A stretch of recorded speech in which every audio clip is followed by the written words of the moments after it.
Life is a winding road. Carlisle sure knows how to extract people from their overnight cocoons. Just add bacon. We were up and about early as we wanted to download the footage from the previous day. As we did this, we were treated to a breakfast surprise of crispy bacon and pancakes covered with a thin layer of maple syrup. An Outback tag-along specialty, I'm told. Never figure out where the road goes. After breakfast, it was off to Zebadee Springs for the morning, enjoying a relaxing dip in the thermal pools. There's a short walk through a prehistoric forest of Livistona and pandanus palms in order to reach the springs. It consists of a series of permanent natural thermal spring pools and waterfalls. The springs are fed via a fault line from a permanent water supply deep within the earth, giving it a constant water temperature of between 28 and 32 degrees Celsius all year round. Large green and lush palms brush the clear waters here, with the spectacular cliff faces up to 1800 million years old surrounding the springs. But we get up and start from the ground. And I really wanna know, if I will ever figure out where the road goes. Even if I'm falling down, I will keep on searching for my highs. You can say I lost my mind, I will keep on holding my head high. Even if the sky is falling down, even if the sky is falling down, yeah. The sky is falling down.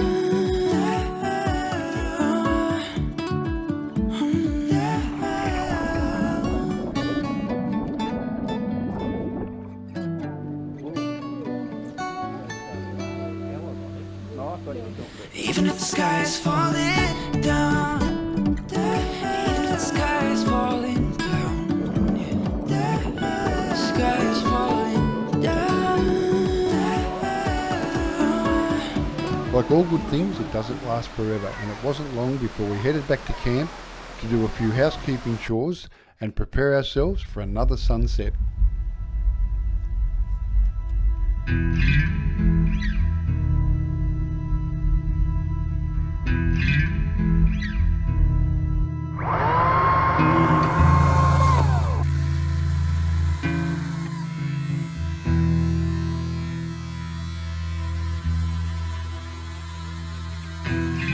We first stopped at the Saddleback Creek water crossing for a photo shoot of the vehicles doing a small water crossing, with the photographers having guidance from Carlisle in positioning to get the best shot, what f-stop, shutter speed, and using different compositions. While at the creek, we observed one of the activities that is available at the station, a horse ride out to a location where they are treated to some afternoon tea before returning at sunset. For us, it was then onto the crossing at the Chamberlain River at the Rocky Crossing. The track was also sandy and dusty in places, but the drive was well worth it to reach Branco's lookout, overlooking the Chamberlain River and the vast plains of El Questro station, with the homestead visible to the right in the distance. Yet again, Captain Carlisle provided nibblies at the lookout.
drive back in the dark was interesting. The loss of depth perception due to the shadows was different for those that had not experienced it before, particularly crossing the rocky section at the Chamberlain River. With a massive day planned for tomorrow, we had an easy meal of chicken, snow peas, mushrooms, tomato and packet pasta. Enjoyed a debrief with the rest of the team as we watched the flickering flames of the bush TV before turning in for the night.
Morning guys, here we are on the track to Amelia Gorge.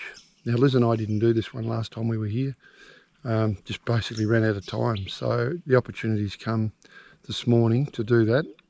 So we're going to work our way up through the gorge, up through the canyon, up to Amelia Gorge, and you can see in the background just this bloody amazing cliff that we walk under the edge of. So we better head off and catch up with the group. We'll see you when we get there.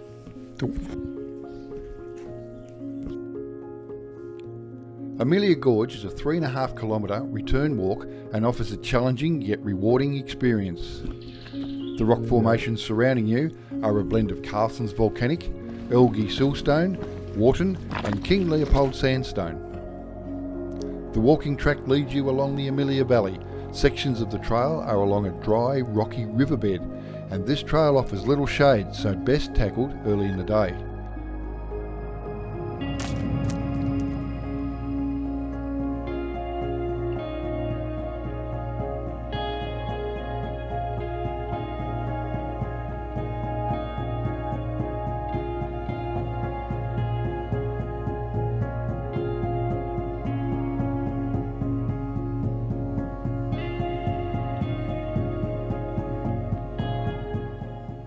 You'll pass several swimming spots and eventually arrive at the 32-metre waterfall.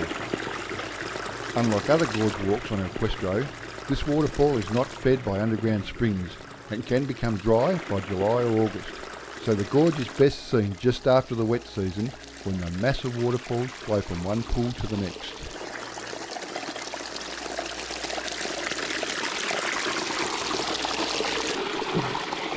To reach the pool at the top of the gorge, there is a part that requires climbing around a tight section, which we attempted but decided not to continue, as did most of the group.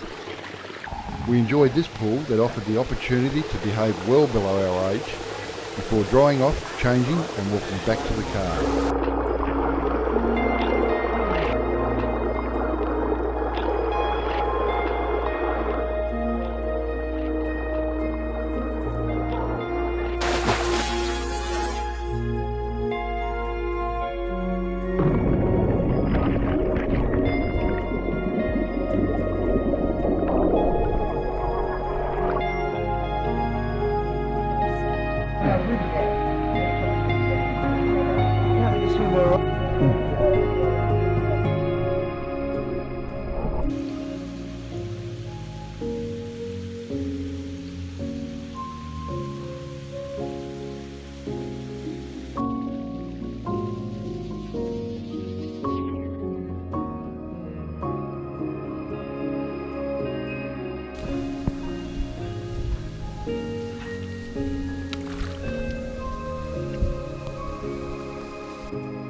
remind me the order, because otherwise I cross my legs over. So stairs, darling. Stairs. Thanks, sweetheart. Thank goodness I brought you. As you can see, the car park was full and we had to park on the edge of the road. Pretty busy place, particularly early. Back at camp we had wraps for lunch and then down to a special spot on the Pentecost River. Yeah.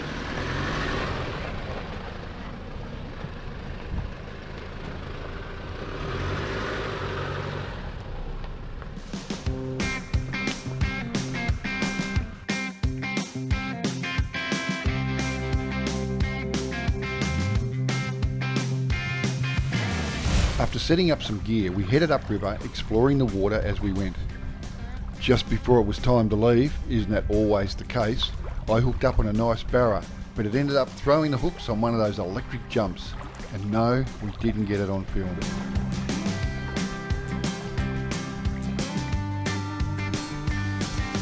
Thought I could edit that out, Luke.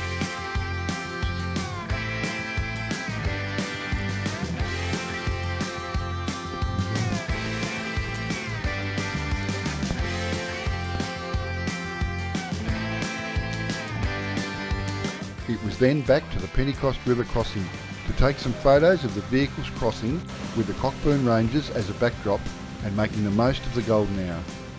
We spent ages here to maximise the light before heading back to our camp at El Questro station. I did tell you it was going to be a pretty full-on day.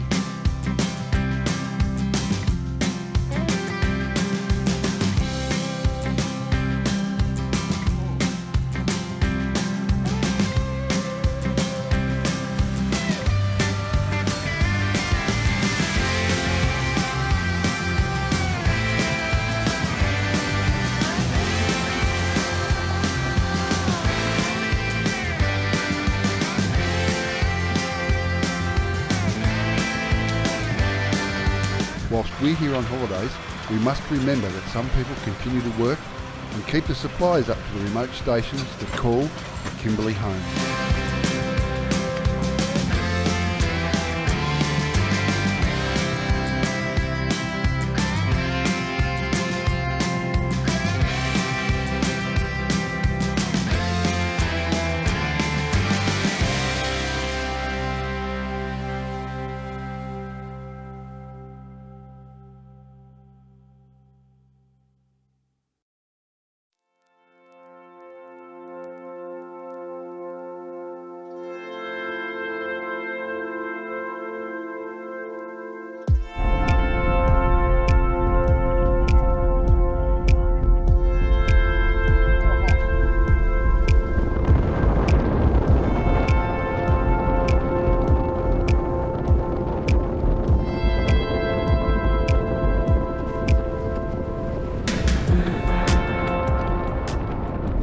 What a day.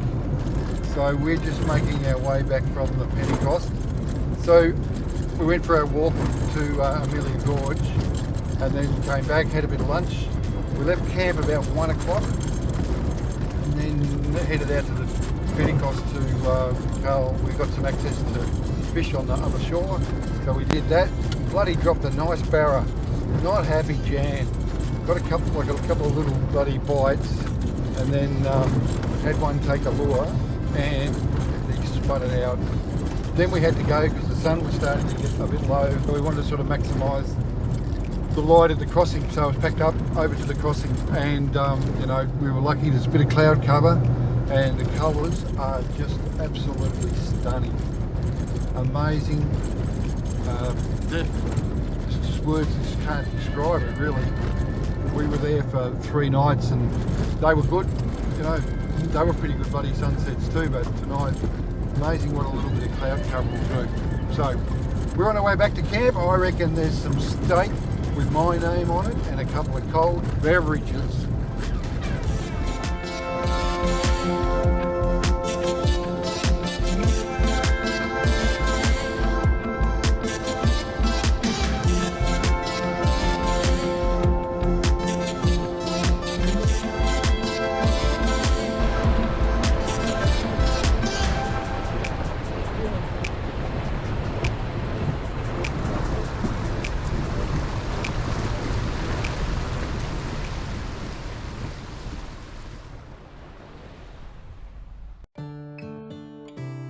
After 3 absolutely full-on days, it was time to break camp and continue our adventure down the Gibb River Road.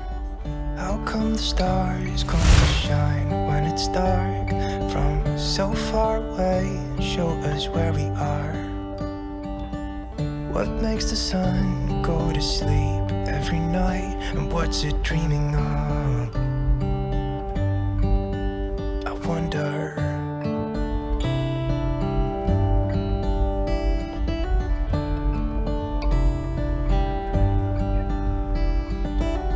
How come the sky sometimes hides behind the clouds? Maybe it's just like me, a little bit scared of heights. Why does the rain always keep on pouring down when it's grey outside? It really makes me wonder. Yeah, it makes me wonder. It really makes me wonder. Ooh, I wonder.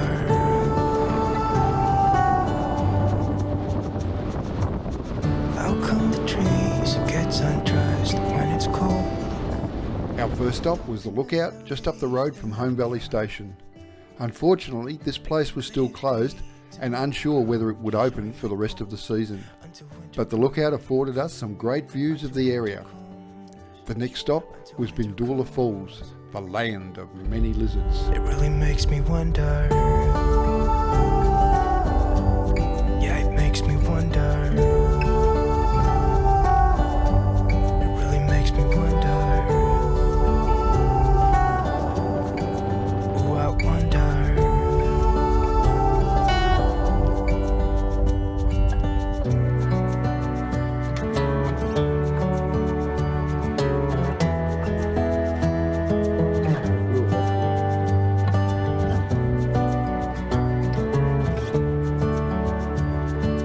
We stopped to take a series of photos, nearly a full card for someone. Here are a few of our favourites. Come to shine when it's dark from so far away and show us where we are. It really makes me wonder. Yeah, it makes me wonder. Ooh, I wonder. Ooh, I just wonder. It really makes me wonder. Yeah, I wonder. Yeah, it makes me wonder. Ooh, it makes me wonder.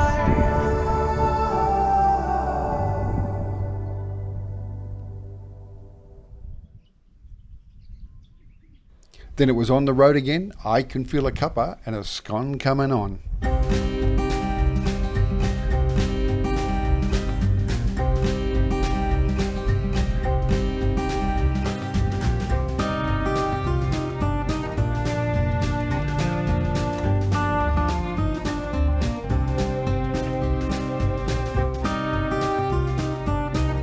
Good convoy etiquette when making a turn is to wait until the vehicle behind has acknowledged that they've seen you. Got you, JK. Then move on. This way no one misses a turn. Not that they missed a turn to the scones.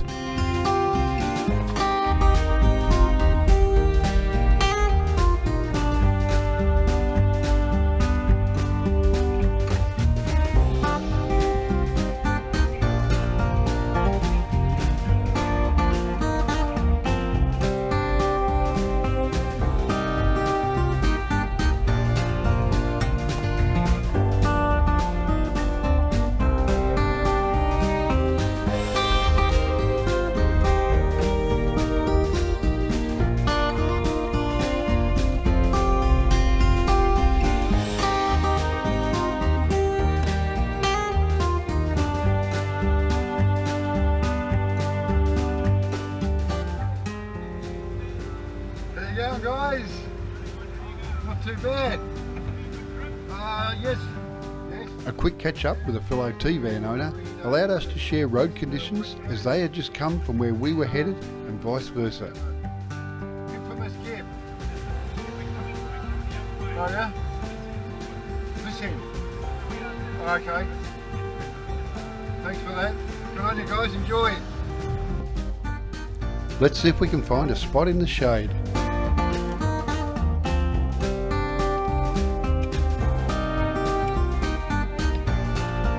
Well, this place is well known for its scones, and it's one of those must-do on the Gibb.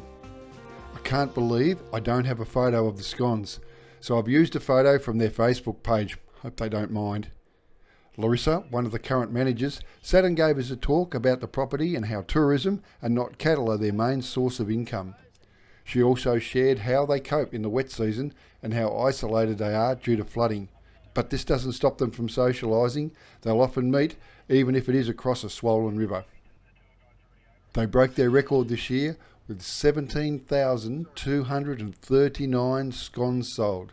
In making this many scones, they went through, wait for it, 1,400 kilos of flour, 1,171 litres of cream, 539 litres of lemonade, and 605 kilos of jam. As I'm putting this together in mid-October, Allan Bray have closed for the season with a final count and record-breaking 17,844 scones. Wow! Fully satisfied with scones and smoothies, we left Allan Bray heading for tonight's stop at Mount Elizabeth Station.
In the next episode, we start with a Photoshop lesson, make our way to my favourite gorge where we spend a couple of days. Then it's on to the Silent Grove campground and the wonders of Bell's Gorge, with a few stops in between.